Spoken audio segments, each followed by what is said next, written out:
Everyone loves the special edition. You know, the same thing that you can usually buy but with some extra goodies and a funky name thrown into the mix to help seal the deal. For the most part, nothing crucial changes, and Sticker Pack Special offers some common accessories for a less than if you bought them yourself bundle price. It is as close to a win-win that buying a new car should ever get. The manufacturer wins by shifting more stock of vehicles and accessories, and by giving an existing model a marketing leg up. You win by getting a better deal, and did I mention stickers? With all that said, let's talk about the 2017 Ford Ranger FX4. The Ranger continues to be the highest-selling vehicle in the Ford portfolio, and regularly dukes it out with the Toyota HiLux as the #1 vehicle in the country. In fact, so far this year, it holds the title of being the best-selling 4x4 ute in Australia.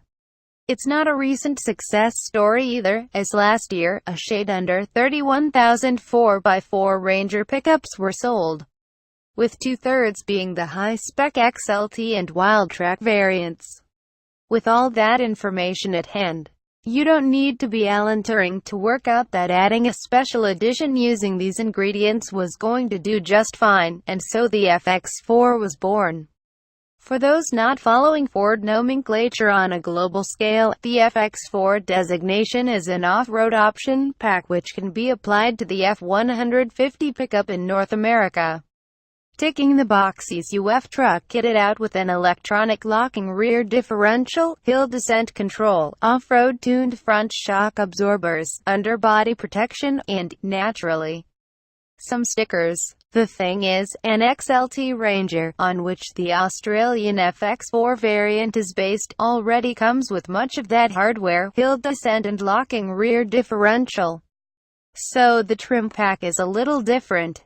For a $3,425 premium over the XLT, the FX4 scores new 18-inch alloy wheels, black trim elements including roof rails, grille, sports bars, rear bumper, side steps and door handles, plus leather seats, and, you guessed it, some stickers. That pitches the FX4 at $58,915, before options and on-road costs for the 6-speed manual, or $61,115 for an automatic like our test car. Remember though, that an XLT gets most of the same gear, but in chrome. So if you break it down, the extras are limited to the roof rails, 1-inch larger wheels, leather appointments on the seats, and a tin of black paint. That's not really feeling like $3,500 worth. More crucially, a Wildtrak automatic is $61,790. Just $675 more than the FX4. It too comes with a bunch of standout accessories and equipment, but also includes the Tech Pack, adaptive cruise control and lane departure assistance, which is an $800 option on the FX4. That means the tech-equipped FX4 is $125 more expensive than the Wildtrak, and offers nothing fundamentally different to the lower-grade XLT. The fact that I have made the occasional shift key typo and entered FX4's FX dollar while writing this up now seems a little more subconscious than accidental. Don't get me wrong, the FX4 trim pack looks good. Although our car in magnetic gray, a further $550 option, loses much of the impact from the satin finish black decals. We'd go for the ingot silver or frozen white if only to differentiate from our own long-term hold in Colorado's E71 by not getting a cool race red one. On the FX4, the tailgate becomes a blackout panel with the RANGER lettering and FX4 logo cut through to reveal the paint color. Along the side, black and white outline stripes and FX4 branding adorn the lower doors, with the bonnet again featuring a blackout motif. Under the stickers, the car is the same. The familiar and successful 3.2-LITRE 5-cylinder turbo diesel and 6-speed automatic transmission with cabin switchable 4x4 drive is identical to other Ranger models. The 147 kilowatts output is good, and the 470 Nm torque band from 1750 to 2500 revolutions per minute gives plenty of towing, 3,500 kilograms brake rating, and hauling punch. Despite the larger wheels, the ride height and 800 mm weight depth remain the same. The car features Bridgestone dual highway terrain tires, rubber that works well for variable use but isn't particularly aggressive off-road. We'd suggest it would be worth haggling over a set of tires if your Ranger regularly steps away from the black stuff. The tub, 1,549 mm long, 1,560 mm wide, comes lined and includes 6 tie points and a 12-volt accessory outlet. It's no hard or soft, needs to be added as an accessory.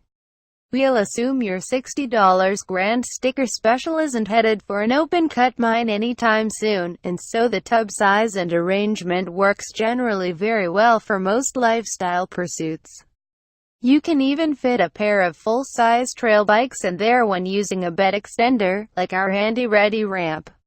The inclusion of the roof rails on top of the cab gives a bit of extra flexibility should you want to mount accessory crossbars or a roof cage, but keep in mind these are only rated to 75 kilograms.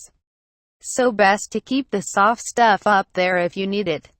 Inside, the leather-appointed seats add a little more plushness to the comfortable cabin, and make things easier to clean as well. We've said before that if backseat room is a key purchase point, then you might be better looking at the Everest 4x4 wagon, as the knee room, while good for a ute, isn't ideal for adults on longer trips. Kids, though, should be fine, and the inclusion of side impact airbags, an armrest, 12-volt and 230-volt accessory outlets plus map pockets make the rear of the cabin one of the more practical in the segment. Still no air vents though, for the front row occupants. There is good legroom and decent storage thanks to the center console cubby, large glove box and phone tray under the climate control stack. The SYNC3 infotainment software gets better and better the more we use it, and is a very intuitive and flexible system, with such goodies as voice control and DAB digital radio as standard features. Some of the plastics around the screen and lower part of the center stack do feel a bit low-rent, and the interior can feel quite drab, with grays and blacks everywhere you look. If you want your interior to have a little more personality, then the Wildtrak and its orange stitching and highlights might be a better proposition. Around town, the electrically assisted steering makes the Ranger feel light and easy to maneuver, and as we've stated in other reviews, when it comes to highway touring, the Big Four is basically the best in the game. It's louder than an SUV, but quieter than you expect a ute to be.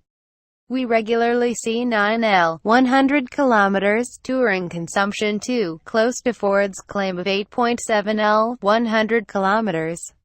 Bottom line, even after many hours on the road, the Ranger continues to be a relaxing machine to eat up hundreds or even thousands of kilometers of black, brown or red stuff. Since the PXII was released, we've covered all facets of the Ranger. From the on- and off-road driving behavior to the technology and features within. It is deserved of its high selling popularity, as it is fundamentally an excellent vehicle that successfully bridges the gap between work and play. But is the FX4 the special edition you've been waiting for? To be honest, no. It looks cool, no doubt, as it really isn't hard to improve on the wheel designs that Ford uses on any of the Ranger models, and the black decal designs suit the tough stance of the 4x4 ute. But given there is nothing of any additional substance to the FX4, it really is just an XLT with the stuff you already get but black, albeit with a catchier name. You have to really be a fan to choose this over the Wildtrak or regular XLT. The XLS Special Edition Ranger, which added goodies at the lower end of the range, made much more sense. The FX4 is limited though, with only 2,200 examples being produced, so you have that to lord over your other Ranger-owning friends if nothing else. We've no doubt these will all sell, and that Ranger will continue to top the sales charts irrespective of the difference the 2017 Ford Ranger FX4 brings to the table. For our money, we'd stick with a Wildtrak in black, to get the best of everything the Ranger offers and still feel that you've got on board the Blackpack marketing train. That is, until Ford comes up with a properly special edition, or standout new variant of the Ranger to really create a stir. Ranger Raptor anyone? We live in hope.